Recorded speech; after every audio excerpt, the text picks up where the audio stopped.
What's up mga kabulol? It's me again, I'm back. Stop TV channel na naman po. Another day, another vlog na naman po ang gagawin natin sa araw na to. So yan guys, kung napapansin nyo, nandito tayo sa bukid. So parang farm, di ba? Mga palayan. Ito yung buwan ng pag-harvest nila kasi nga papalamig na. So ina-harvest na nila yung kanilang tanim na palay. Nadaanan ko dun yung talaga nakakabilib yung high-tech dito sa South Korea dahil makina na yung nag-harvest ng palay.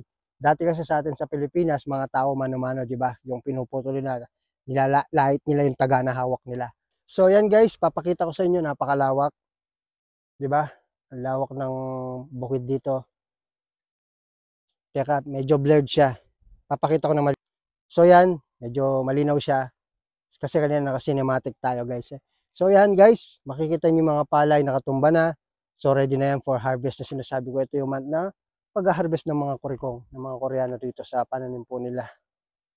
So yan guys, dinala ko po kayo rito, dito sa lupain na to. Napakalawak na lupain, napakalawak na lugar. Parang Pilipinas lang po no? Parang nasa Pilipinas lang tayo. Sa likod ng bahay natin. Maraming lugar na ganito sa Pilipinas. Hindi na bago to. Pero alam nyo kaya ako kayo dinala rito. Bilang isang padre de pamilya o bilang isang kagaya natin na normal lang na tao na kumakain 3 beses sa isang araw, hindi ganun karangya yung pamumuhay at ginusto natin makapag-abroad para mapalitan naman o may magbago sa buhay natin. Lalo na sa mga may pamilya na hindi kailanman makikita yung magandang kinabukasan kung mananatili tayo sa Pilipinas, hindi ba? Kaya marami sa atin gumagawa ng mahirap na desisyon, yung tipong kailangan nating iwan yung mga mahal natin sa buhay, mga magulang, kapatid, kaibigan, at higit sa lahat kung may pamilya ka, yung anak mo, at asawa mo. Dahil bakit? Tatanungin ko kayo guys, bakit lahat ng tao sinasabi nila mula pagkabata, kailangan mo mag-aral, kailangan mo magtapos, para maging maganda ang buhay mo pagdating ng araw, di ba? Yung iba naman nag-abroad, kailangan mong mag-abroad para mabago yung buhay mo, para umasenso ka naman at makamit mo yung mga bagay na ninanais mo, di ba? Saan ba lahat nagmumula o nagsisimula yung mga bagay na kung bakit lagi sinasabi sa atin yan? Ikaw, kapatid na nanonood ngayon, kaibigan, kung nanonood ka ngayon, alam ko isa ka rin sa mga gustong makapag-abroad, particular na dito sa South Korea. Bakit gusto nyo mag-abroad? Ano yung pinaka-priority nyo? Ano yung pinaka-purpose nyo? Bakit gusto nyo mag-abroad? Unang-una na dyan, siyempre, sa laki ng sahod. Na yan, basic na yan, given na yan, normal na reason yan. Diba? Para mabili yung mga bagay na gusto nyo, makabili ng bahay, makabili ng lupa, diba? Mapatapos ng pag-aaral yung mga anak. So, lahat ng yan nagmumula sa salitang pangarap. Yan ang pinaka-main talaga na purpose natin, na goal natin kung ba't tayo nag-abroad. Kahit hindi natin alam o wala tayong katiyakan kung anong buhay na naghihintay sa atin sa abroad. Saan man bansang pupuntahan natin. Di ba? Yung words na pangarap. Kasi yung pangarap na words na yun, doon lahat nakapaloob kung ano yung mga bagay na minimithi natin sa buhay. Hindi ba? Lahat ginagawa natin, lahat kinakaya natin.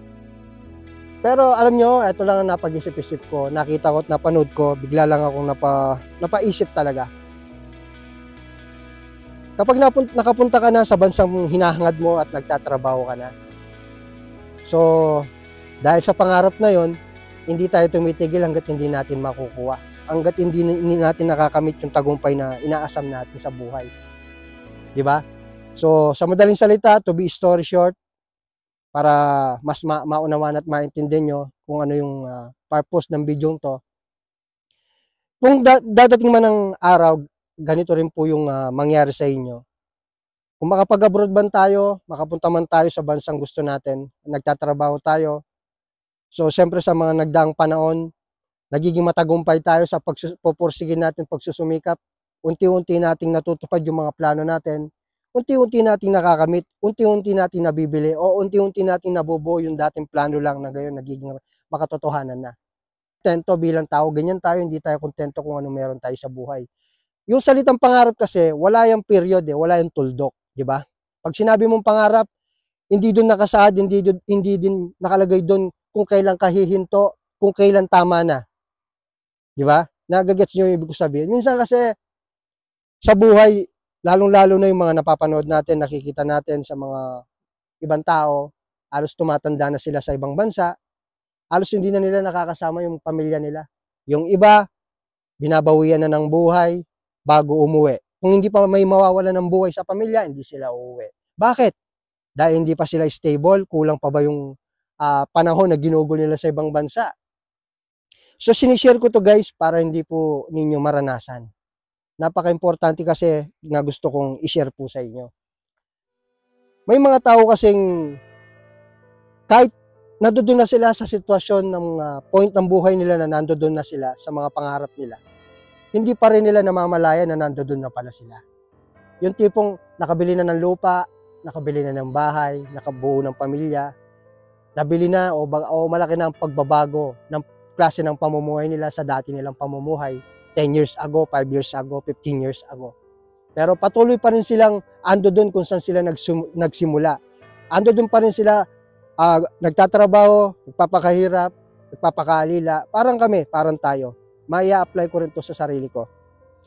Alam niyo kung minsan, wala namang masama kung magtrabaho tayo. Wala namang masama kung patuloy tayong hindi hihinto sa pag-abot ng mga plano natin, mga pangarap natin. Pero alam niyo kung ano yung masama? Ano yung pinaka-importante? Mas importante pa rin yung oras. Maraming mga tao guys na tumanda na sa ibang bansa, pilit inaabot yung mga pangarap nila. Pero sa kasamang palad, hindi man nila napakinabangan yung pinaghirapan nila. Yung tipong, nung nandoon na sila, bigla naman silang nagkaroon ng sakit. Bigla na lang silang umuwi ng Pilipinas, yung mga bagay na naipundar nila, hindi nila napakinabangan. Dahil mas pinili nilang magpatuloy na lang sa pag-abot ng mga pangarap nila. Na hindi nila nakikita na matagal na pala silang nandoon. Matagal na pala nilang nakakuha o nakamit yung pangarap nila. Gets nyo na kung ano yung ibig sabihin? Kung darating man tayo sa puntong nagtatrabaho tayo, huwag tayo masyado magpaalipin sa trabaho. Alam natin na talagang napaka-importante ng pera ngayon, pero huwag tayong magpaalipin sa pera. Huwag natin hayahan diktahan tayo ng pera kung anong gagawin natin. Tayo ang magdikta sa pera kung saan natin ilalagay. Bigla lang ako napaisip, tama nga naman yun, totoo nga naman yun nabasa ko guys. Dahil di ba, sa pagpupursige natin, pagpapakahirap natin sa abroad, pagpapakalila sa mga ibang lahi para lang matupad yung pangarap natin, hindi natin nakikita na nandun na pala tayo sa mga plano natin, nandun na pala matagal na natin nakamit o nakuha yung gusto natin sa buhay. Kaya pagdating ng araw, magkakasakit tayo, doon lang tayo uuwi. Pagdating ng araw, matanda ka na, doon lang tayo uuwi, di ba? Lahat ng mga bagay na pinaghirapan mo, pag may sakit ka, marami ka nang pwedeng hindi kainin. Marami ka nang pwedeng hindi puntahan kahit may mga four wheels ka sa sakyan. Kahit anong ganda ng bahay mo, kung may sakit ka na, nandun ka na lang sa ospital, o kaya nakahiga ka na lang, nakaratay ka na lang sa kwarto mo, hindi mo ma-enjoy yung ganda ng buhay mo. Hindi mo ma-enjoy yung laki ng lupa na nabili mo kung may problema ka na, may sakit ka na. Kaya ano man gawin natin sa mundo guys, dapat laging balanse lang. Huwag naman puro trabaho, huwag naman puro hirap. Mas importante yung oras. Ang pera kapag ginastos mo, papel lang yan, mapapalitan mo. Pero yung mga alaala, dadalhin natin yan hanggang sa hukay, hanggang sa libingan natin. Pinapaalala ko lang po to guys ha. So, minsan kasi may mga taong sinasabi nila sa isip nila, ganito, hindi pa tama to, gusto ganito pa dapat. Pero hindi nila namamalayan pag dumating na sila sa edad na yon, baka umuwi na silang naka-wheelchair, di ba?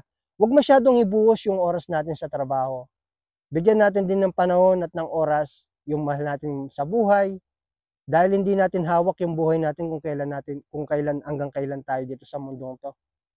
Life is not about money, it's not about pagtatrabaho, it's not about yung dami ng pera mo para makakuha at makita ng ibang tao. Magsumikap ka, magtrabaho ka para sa'yo, para sa sarili mo at para sa pamilya mo. wag kang magtrabaho na magtrabaho at gawin mo yung mga bagay na yun para sa ibang tao. Para makita ka lang na umasenso ka, yumaman ka. Pangit yun. So, kawawa yung mga taong ganun. Hindi nila napakinabangnan yung mga bagay na pinaghirapan nila sa buhay. Kaya minsan napapaisip din ako, kaya sinasabi ko baka bilang na rin din ang taon na i-stay ko dito dahil tama nga naman yun, di ba? Ahanin mo yung damo kung patay na yung kabayo. Kaya may advice ko po para po sa inyo sa mga aspirant, pag nandito na kayo, literal na napakahirap po yung trabaho dito. Simplihan nyo lang yung buhay. Yung unang 5 taon, sagad sa trabaho, overtime kayo. Pag nakabayad na kayo sa utang, unti-unti yung bilhin yung mga bagay na gusto nyong bilhin. Hanggang 10 years yung kontrata rito. Pero sa pagtatrabaho dito, halalay lang, hinay-hinay lang. Dahil kapag may nangyaring masama sa atin o sa inyo, saglit lang tayong papalitan ng mga sadyangnim natin o yung mga amo natin. Lagi natin piliin maging masaya. Ang pagiging masaya, hindi lang naman kung may pera ka, doon ka lang magiging masaya, di ba? Ang pagiging masaya yung malaya mong at kaya mong gawin yung mga bagay na ginugusto mo. Kailangan isipin din natin pagdating ng araw, lahat ng mga pinaghirapan din natin, mapakinabangan din natin balang araw, di ba?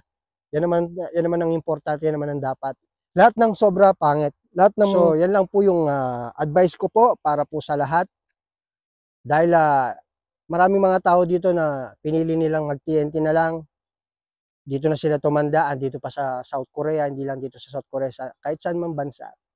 So guys ingatan natin, higit na mas importante yung mga bagay na naipundar natin, mapakinabangan natin balang araw. Hindi yung uuwi tayo, matanda na, may sakit na, hindi natin mapapakinabangan lahat. Useless yung mga bagay na ginawa natin. Okay na, naisettle mo na ang pamilya mo, nakapagpatapos ka na ng mga pag-aaral ng mga anak mo o na-i-budget mo na, pwede ka na, may bahay ka na, hindi na kayo nangungupaan, may maliit na kayong negosyo, pwede ka na doon. Mas masarap pa rin na kasama mo yung pamilya mo. Lagi niyong tatandaan yun. So, yun lang guys, ang gusto ko sabihin sa inyo. Kasi maraming mga tao talaga na hindi alam na minsan sa punto ng buhay nila, ando doon na sila sa mga pangarap nila pero hindi nila nakikita yun. Ay, sorry, excuse me po. Kaya minsan nalilimutan din nila na kailangan din nilang bigyan yung panahon at oras yung sarili nila para sa mga bagay na naipundar nila o naging accomplishment nila, naging bunga ng kanilang pagsusumikap. Nasa ganon, mas maramdaman nila ang tunay na kaligayahan. Diba? So kahit na nagawa natin yun para sa pamilya natin, deserve din natin yun. We only live once, isang beses lang tayo mabubuhay sa mundong to. At saka sa buhay, wala nang replay. Kaya kung may opportunity ka na pwede mong gawin, kaya mong gawin mo na. So yun lang, hindi naman kasi pera lang ang napaka-importante sa mundong to. Pag oras natin, hindi natin yun napipigilan at maiiwasan. So sa mga aspirant, so ayan, isa na namang episode ng buhay natin dito sa ibang bansa, dito sa South Korea na binabahagi ko po sa inyo. So sana may napulot na naman kayong aral at nakarelate na naman po kayo. So anyway guys, ito naglalakad tayo, umikot lang tayo dahil malamig na at nakita natin yung mga nag-harvest ng palay kanina. So napanood ko rin o nabasa ko yung isang thoughts o yung quotes about dun sa pangarap. Bigla lang akong napaisip. So yun lang. So magkita-kita tayo sa susunod kong gagawin video guys. Atong muli si Christoph TV channel, Boy Abroad po dito sa bansa South Korea. Shoutout po sa lahat ng kabulol, solid dyan, alam nyo kung sino kayo. So hindi ko na kayo iisa-isahin pa. Nalimutan ko na naman yung kopya natin sa pagpapa-shoutout. Shoutout sa lahat po. So yun lang, that's it. See you again on my next video guys.